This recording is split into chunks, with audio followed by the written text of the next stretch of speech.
Astronomers analyzing Hubble Space Telescope data recently documented the RCP-28 anomaly, a 200,000 light-year-long razor-straight line of newborn stars.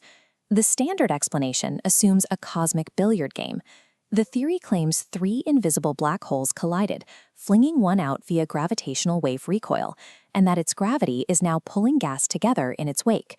But gravity is isotropic and messy. It pulls in all directions and scatters matter over time. A linear contrail this sharp suggests a system governed by a directional stress tensor rather than random gravitational dispersion. This straight-line geometry mimics the mechanics of a high-speed pressure impeller.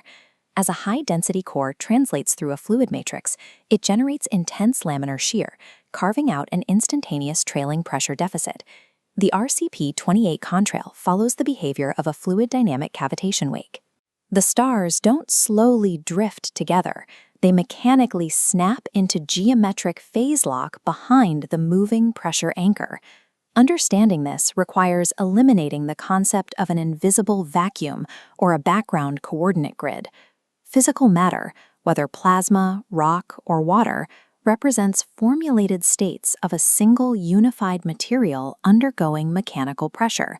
In this framework, the cosmos is governed by the universal squeeze, the relentless inward enclosing pressure of the entire system.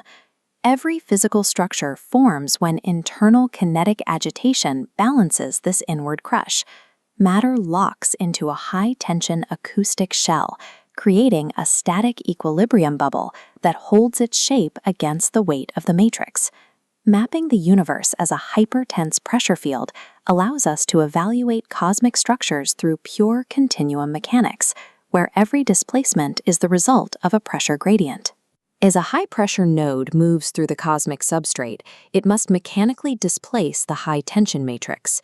The dynamic kinetic pressure drop is defined by this equation. Local density and scalar cavitation velocity determine the magnitude of the trailing low-pressure deficit carved into the field. This mechanical movement provides a direct link to thermodynamic properties, stripping away the abstract definitions of heat. Temperature is kinetic jitter, the raw intensity of localized particle scatter against the universal squeeze. Effective temperature is simply the scalar pressure drop divided by the Boltzmann constant. Heat measures the kinetic friction generated as an object translates through the medium. This relationship explains extreme thermal energy densities at high redshift targets. Quasars reaching 2.1 trillion Kelvin mark the coordinates where matter smashes into the background field. This extreme thermal signature represents the literal mechanical boundary wall, where the object's internal kinetic energy fights to displace the hypertense background. Static wave equations are insufficient for a moving universal matrix. We require moving boundary fluid dynamics to model the cosmic architecture. The cavitation number determines if a region moving at high velocity will experience a pressure drop steep enough to rupture the local phase state. Voids, or cavitation zones, only open at coordinates where the local static pressure drops below the critical vapor pressure of the medium. To model the expansion and collapse of these zones, we use the Rayleigh-Plesset equation. The P-infinity term represents the crushing weight of the universal squeeze, acting on the boundary.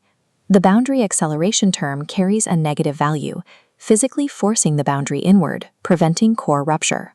Under this extreme surrounding pressure, a cavitating envelope collapses inward until it hits the impenetrable acoustic node of the core, where it is locked into place as a stable, vibrating equilibrium. This universal inward pinch provides the structural containment for galaxies, removing the mathematical requirement for invisible dark matter halos. Real-world hardware telemetry verifies these fluid boundaries. We feed the raw, unadulterated velocity coordinates of the Gaia database into a matrix solver. By stripping out all standard spatial rotations and theoretical fudge factors, we can evaluate the raw state of the matrix directly. Singular value decomposition factors this matrix into principal components, isolating the macro compression waves within the system. Mode 1 captures the overwhelming majority of the system's kinetic variance. The data collapses onto a single rigid stress plane, revealing the primary stress axis of the galactic impeller. This explains why phenomena like quasar jets shoot straight out along the principal stress axis, venting pressure along the path of least resistance. The data ledger shows that the tertiary singular value, sigma 3, drops flat to absolute zero. A zero-variance tertiary mode proves a static equilibrium boundary limit exists. Internal energy doesn't scatter into infinite noise. It stops at a hard structural edge. The SVD ledger defines galaxies as closed, high-tension acoustic pressure bubbles bound by the strict structural limits of the surrounding medium. Standard cosmology relies on an isotropic, expanding vacuum driven by dark energy. Pure pressure dynamics suggests a different paradigm. The entire cosmic enclosure is a traveling system, plowing through an ultimate pressure field. Observed from the inside, the turbulent weight of a massive fluid structure mechanically forces surrounding matter radially outward. When we measure this displacement and observe a redshift gradient, we assume space itself is stretching. This apparent expansion is the mechanical result of matter flowing along the scalar pressure gradients created as the universe travels through its medium. We can test this by analyzing the cosmic microwave background, the axis of evil, using SVD factorization. The results show that Mode 1 locks in 100% of the pressure energy weight across the observable universe. This absolute dominance mathematically proves the absence of a random isotropic expansion. The data dictates that the entire cosmic enclosure is traveling unidirectionally, plowing forward through a hypertense pressure field. By discarding the abstract void and embracing thermal cavitation, the cosmos resolves into a deterministic, scale-invariant system governed entirely by pressure differentials.